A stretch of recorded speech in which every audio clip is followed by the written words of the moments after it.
नमस्कार, मैं हूं आपके साथ कनिका अरोरा और आप देख रहे हैं एफएम न्यूज। तो बुलेटिन में हम रुक करते हैं आज की बड़ी खबरों का। सबसे पहली खबर आपको हम राजस्थान से बताते हैं, जहां करौली हिंसा को लेकर के अब वाद विवाद एक बार फिर शुरू हो गया। इसके बाद सियासत काफी तेज हो गई है, चूंकि करौली हिंसा के बाद अगर हम बात करें तो बयानबाजी का जो दौर है वो थमने का नाम नहीं ले रहा है। गहलोत सरकार के फैसले पर जमकर विरोध प्रदर्शन जारी है। करौली हिंसा का हवाला देते हुए गहलोत सरकार ने सभी हिंदू त्योहारों पर रैली, जुलूस, झंडा, बैनर पर रोक लगा दी है। और साथ ही आपको बता दें, अजमेर में स्थानीय प्रशासन ने धारा 144 भी लागू कर दी है। वहीं सरकार के इस फैसले से आम लोगों में कहीं ना कहीं आक्रोश देखने को मिल रहा है और सभी लोग सरकार के इस फैसले का जमकर विरोध प्रदर्शन भी कर रहे हैं। सड़कों पर उतरकर ये विरोध प्रदर्शन जो है वो गहलोत सरकार के खिलाफ जारी है, चूंकि करौली हिंसा का उन्होंने हवाला दिया है और साथ ही ये कहा है जितने भी अब हिंदू त्योहार होने वाले हैं उस पर ना तो कोई जुलूस निकाला जाएगा, ना ही कोई रैली निकाली जाएगी, ना ही कोई झंडे या बैनर लगाए जाएंगे। तो ये बड़ा फैसला है जो गहलोत सरकार ने लिया है और इसकी कहीं ना कहीं निंदा की जा रही है। लोगों का ये कहना है कि इस तरीके का जो ये फैसला है वो गलत है, यानी कि लोगों में कहीं ना कहीं जो आक्रोश है वो देखने को मिल रहा है। गहलोत का ये बड़ा फैसला है। ऐसे में हम बात करें तो गहलोत सरकार को घेरने की कोशिश की जा रही है। करौली में ये हिंसा बेहद दर्दनाक भी थी, इसके चलते कार्रवाई भी आगे प्रशासन द्वारा की गई है। लेकिन अब जो आक्रोश है वो फूटता हुआ नजर आ रहा है, क्योंकि गहलोत सरकार ने जो ये बयान दिया है इससे हिंदू लोगों में काफी ज्यादा आक्रोश हमें देखने को मिल रहा है। लोगों का ये कहना है कि गहलोत सरकार का ये भड़काऊ बयान है। गहलोत सरकार ने हिंदू त्योहारों पर होने वाले जुलूस और रैलियों पर रोक क्यों लगाई है, ये लोगों का सवाल खड़ा हो रहा है। तो करौली हिंसा पर सियासत एक बार फिर गरमाती हुई नजर आ रही है। ये बड़ी खबर है आज की, जिसके चलते विरोध प्रदर्शन जो है वो लोगों का जारी है, क्योंकि लोग इस फैसले से नाराज नजर आ रहे हैं। उनका ये कहना है कि ये फैसला जो गहलोत सरकार द्वारा लिया गया है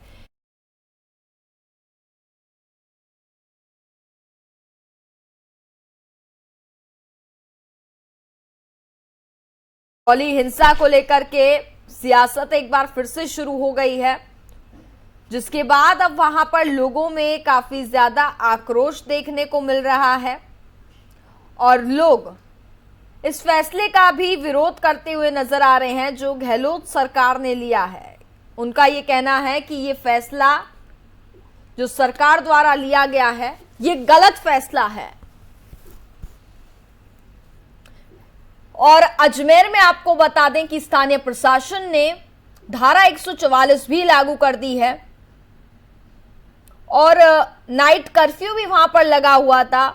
सुबह 9 बजे से लेकर के रविवार को नाइट कर्फ्यू सुबह 9 बजे से लेकर के शाम 5 बजे तक की डील दी गई है। पहले भी नाइट कर्फ्यू यहां पर जारी था। एक अधिकारी ने यह भी जानकारी दी है कि करौली जिले में कानून व्यवस्था बनाए रखने के लिए एहतियात के तौर पर 12 अप्रैल तक कर्फ्यू जारी रहेगा, यानी कि कल तक ये नाइट कर्फ्यू रहा था।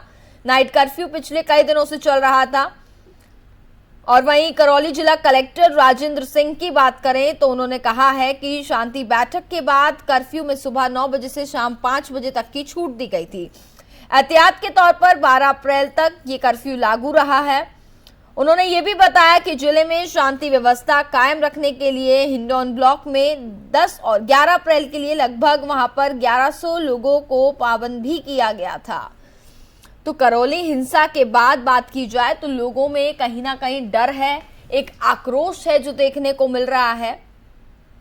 गुस्सा है वो लोगों का फूटता हुआ नजर आ रहा है, क्योंकि ये एक बड़ी हिंसा थी और इस पूरे मामले पर अब गहलोत सरकार ने जो फैसला लिया है, जो बयान उन्होंने दिया है, इससे लोगों में गुस्सा देखने को मिल रहा है। इस पर जो राजनीति है वो शुरू हो गई है। इस पूरे मामले पर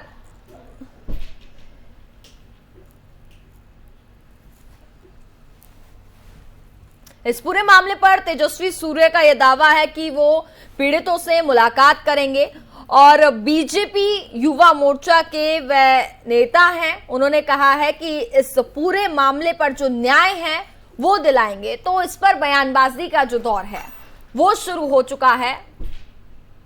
बीजेपी लगातार कांग्रेस सरकार पर निशाना साध रही है चूंकि, और वहीं गहलोत सरकार ने इस मामले का हवाला देते हुए जो हिंदू त्योहारों पर रोक लगाई है, इसका भी गुस्सा हमें देखने को मिल रहा है।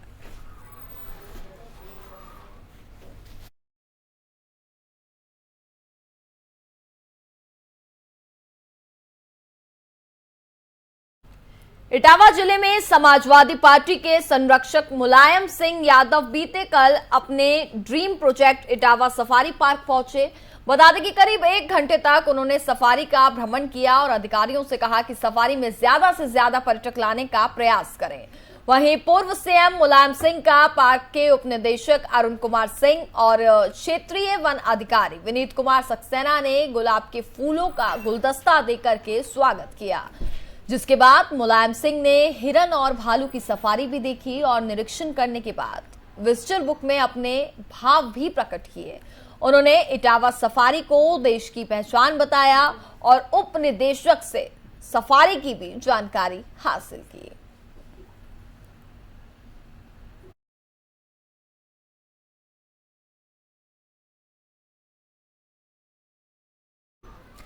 खबरों में आगे बढ़ते हैं। मंगलवार को न्यूयॉर्क के ब्रुकलिन मेट्रो स्टेशन पर हुई घटना पर अमेरिकी राष्ट्रपति जो बाइडेन ने खेद व्यक्त किया।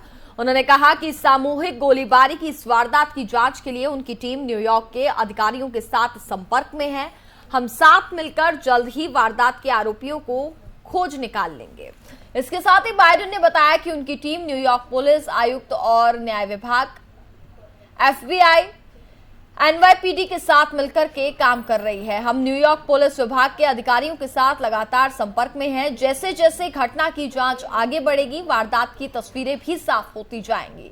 न्यूयॉर्क पुलिस विभाग के आयुक्त ने घटना की जानकारी देते हुए बताया कि अभी तक संदिग्ध की पहचान नहीं हो पाई है। पुलिस अधिकारी फिलहाल गोलीबारी की वारदात के पीछे का मकसद पता करने की कोशिश कर रहे हैं। साथ ही ये भी बताया जा रहा है कि गोलीबारी में घायल कुल 16 लोगों को अस्पताल में भर्ती कराया गया।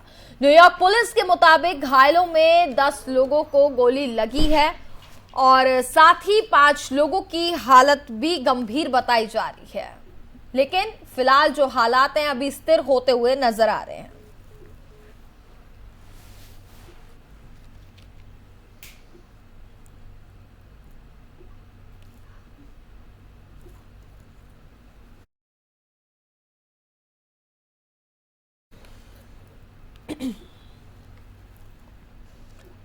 तो न्यूयॉर्क का ये मामला हम आपको बता रहे थे, जहां पर ब्रुकलिन मेट्रो स्टेशन पर गोलीबारी हुई थी। इस पूरे मामले पर अमेरिकी राष्ट्रपति जो बाइडेन का कहना है कि इस पर तलाश फिलहाल जारी है। जो भी अपराधी होगा उसके खिलाफ इस मामले पर सख्त कार्रवाई की जाएगी। आरोपी की तलाश में फिलहाल प्रशासन जुटा हुआ है और इस पूरे मामले पर प्रशासन द्वारा कार्रवाई भी की जाएगी। उन्होंने कहा कि सामूहिक गोलीबारी की इस वारदात की जांच के लिए उनकी टीम जो है वो न्यूयॉर्क के अधिकारियों के साथ लगातार संपर्क में है।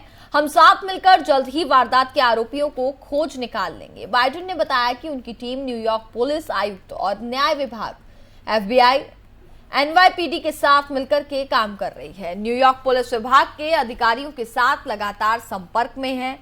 जैसे जैसे घटना की जांच बढ़ेगी और वारदात की जो तस्वीरें हैं वो भी अब धीरे धीरे साफ होती जाएंगी।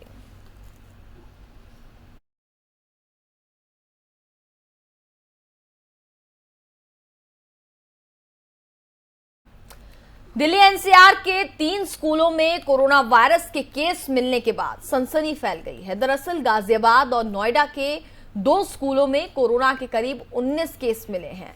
इनमें से ज्यादातर केस नोएडा के खेतान स्कूल से मिले हैं। बता दें कि यहां 3 टीचर्स भी कोरोना पॉजिटिव पाए गए हैं। इसके अलावा नोएडा के सेक्टर 30 के DPS स्कूल में एक छात्र संक्रमित मिला है। वहीं गाजियाबाद के सेंट फ्रांसिस स्कूल और कुमार मंगलम स्कूल में भी कोरोना के 5 मामलों ने दस्तक दे दी है।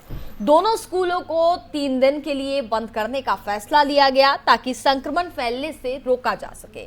वहीं गाजियाबाद स्वास्थ्य विभाग के मुताबिक जिले में 2 स्कूलों में 5 बच्चे संक्रमित मिले हैं। स्कूल परिसर को सैनिटाइज किया गया है। इसके अलावा रैपिड टेस्ट भी किया गया है।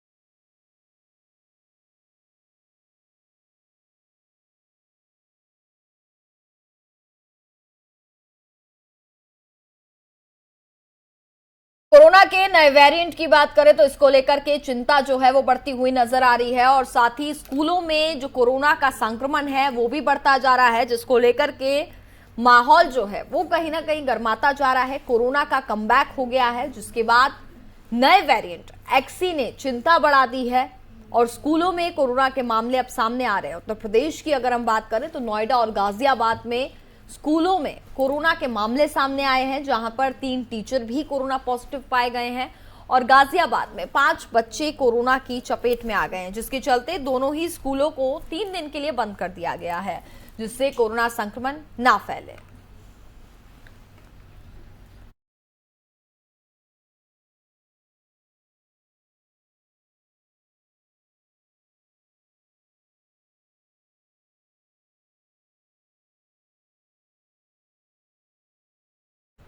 यूपी में जब से योगी आदित्यनाथ की सरकार वापस से सत्ता में आई है, उसके बाद से माफियाओं पर शिकंजा कसना शुरू हो गया है। लगातार मामले सामने आ रहे हैं, जिसके चलते माफियाओं में कहीं ना कहीं अब खौफ देखने को मिल रहा है। इस बीच बाहुबली अतीक अहमद के बेटे अली पर सरकार ने 50,000 रुपए का इनाम घोषित कर दिया है। उसकी तलाश में एसटीएफ को लगाया गया है। आपको बता दें कि पूर्व सांसद अतीक अहमद के छोटे बेटे मोहम्मद अली पर पुलिस ने इनाम बढ़ाकर 50,000 कर दिया है। करेली पुलिस की रिपोर्ट पर आईजी के इनाम की राशि बढ़ाई गई है। अब अली की तलाश में क्राइम ब्रांच के अलावा एसटीएफ भी लगा दी गई है। अली के दिल्ली में छिपने की जानकारी मिली थी, लेकिन वह पकड़ा नहीं गया।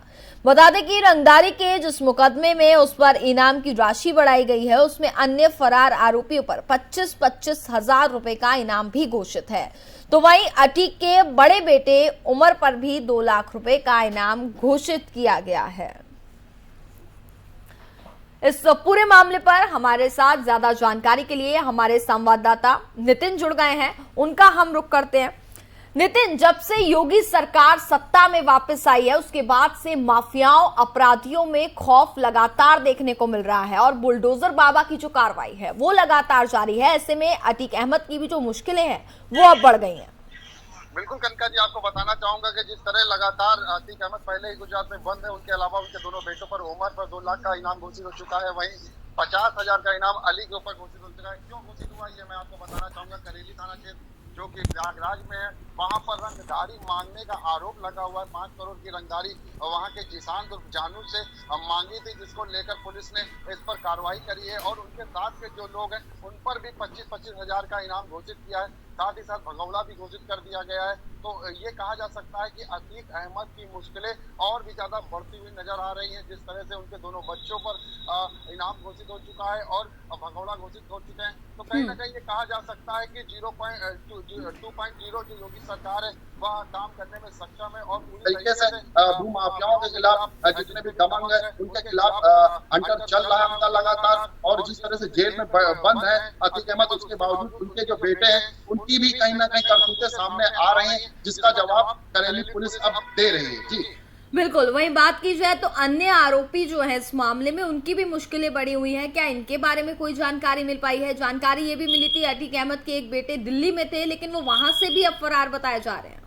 बिल्कुल कनका जी, आपको बताना चाहूंगा कि 2 दिन पहले की उनकी लोकेशन जो पुलिस ने टेस्ट करी थी, वह दिल्ली की गाजियाबाद की लोकेशन टेस्ट करी गई थी। उसमें ये बताया जा रहा था कि ये दिल्ली से गाजियाबाद को जाते हुए नजर आए हैं। लेकिन उसके बाद वो वहां से रफू चक्कर हो गए हैं। अब उनका अता पता नहीं पता चल पा रहा है, लेकिन ये जरूर दावा है पुलिस का कि वो जल्द से जल्द पुलिस की गिरफ्त में होंगे, क्योंकि जिस तरह से भगौड़ा घोषित किया गया है उनके ऊपर कई संगीन आरोप भी लगाए जा चुके हैं। उनके संगी साथी की अगर बात कर ली जाए तो उनका गुट बताया जा रहा है कि 4 से 5 लोगों का गुट है, ये एक साथ ही कार से सवार है और इनके ऊपर काफी नजर रखी जा रही है। सभी के फोन सर्विलांस में लगाए जा चुके हैं और पुलिस पूरी तरीके से तहकीकात में लगी हुई है। ये जल्दी ही रिजल्ट इसका सामने आएगा। लेकिन सबसे अहम बात यह है कि विधानसभा विधान परिषद चुनाव हो चुका है, उसके बाद लोकसभा चुनाव आने वाला है।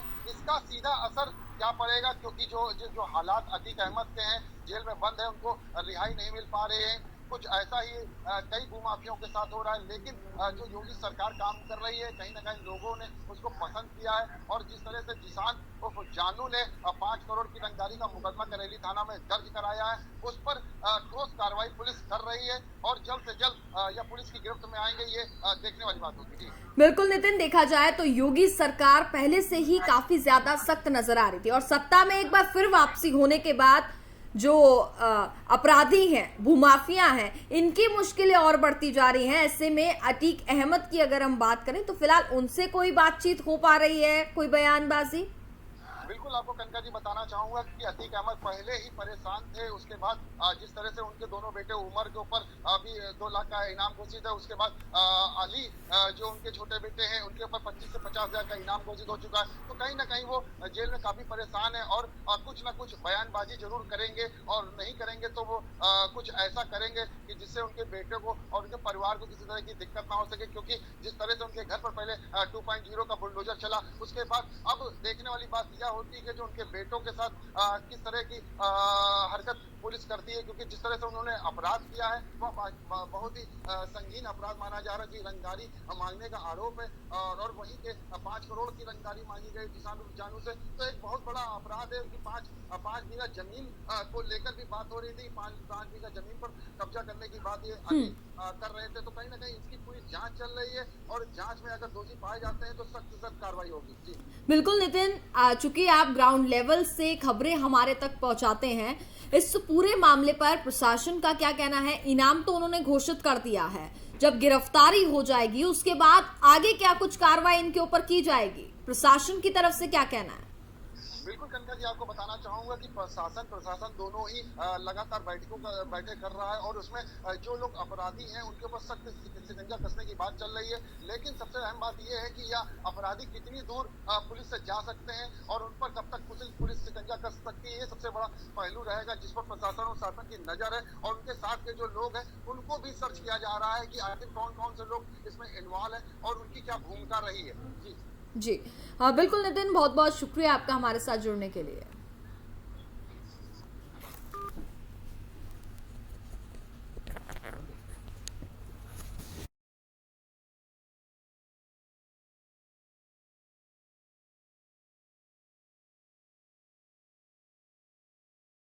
जो मुश्किलें हैं वो और ज्यादा बढ़ती हुई नजर आ रही है। उनके दोनों ही बेटे पर इनाम घोषित कर दिया गया है, साथ ही उनको भगोड़ा भी करार दिया है। ऐसे में अतीक अहमद की जो मुश्किलें हैं वो दिन पर दिन बढ़ती हुई नजर आ रही हैं। चूंकि योगी सरकार की सत्ता में वापसी होने के बाद से अपराधियों, भूमाफियाओं पर शिकंजा लगातार जारी है और प्रशासन अतीक अहमद के दोनों बेटों की तलाश में लगातार जुटी हुई है और इस पूरे मामले पर प्रशासन का रुख भी बेहद सख्त है और देखना होगा आने वाले दिनों में इन पर क्या कुछ कार्रवाई की जाती है।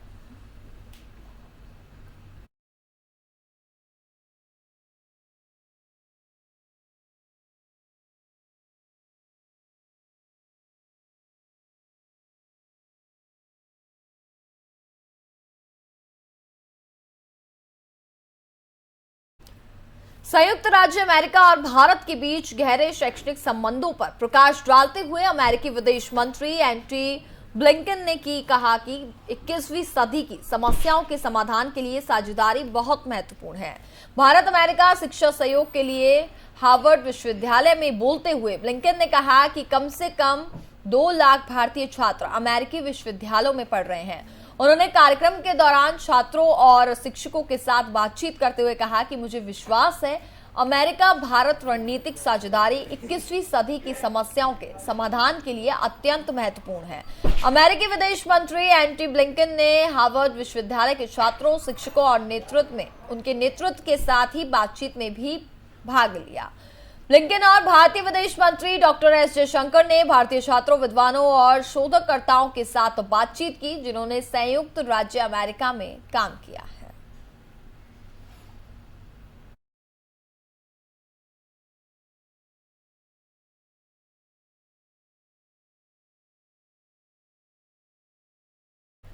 प्रधानमंत्री नरेंद्र मोदी 14 अप्रैल को 11 बजे प्रधानमंत्री संग्रहालय का उद्घाटन करेंगे। आपको बता दें कि इस संग्रहालय का उद्घाटन आजादी अमृत महोत्सव के दौरान किया जा रहा है। यह संग्रहालय स्वतंत्रता के बाद भारत की कहानी को अपने प्रधानमंत्रियों के जीवन और योगदान के माध्यम से बताएगा। आपको बता दें कि आजादी के अमृत महोत्सव में प्रधानमंत्री संग्रहालय का उद्घाटन हो रहा है। इसका उद्देश्य युवा पीढ़ी की नेतृत्व, दूरदृष्टि और सभी प्रधानमंत्रियों की उपलब्धियों के बारे में संवेदनशील बनाना और प्रेरित करना है। इस संग्रहालय में पुराने और नए का निर्विवाद मिश्रण है। पूर्ववर्ती 3 मूर्ति भवन को ब्लॉक 1 और नवनिर्मित इमारत को ब्लॉक 2 के रूप में विकसित किया गया है। तो 14 तारीख को प्रधानमंत्री इसका उद्घाटन करेंगे।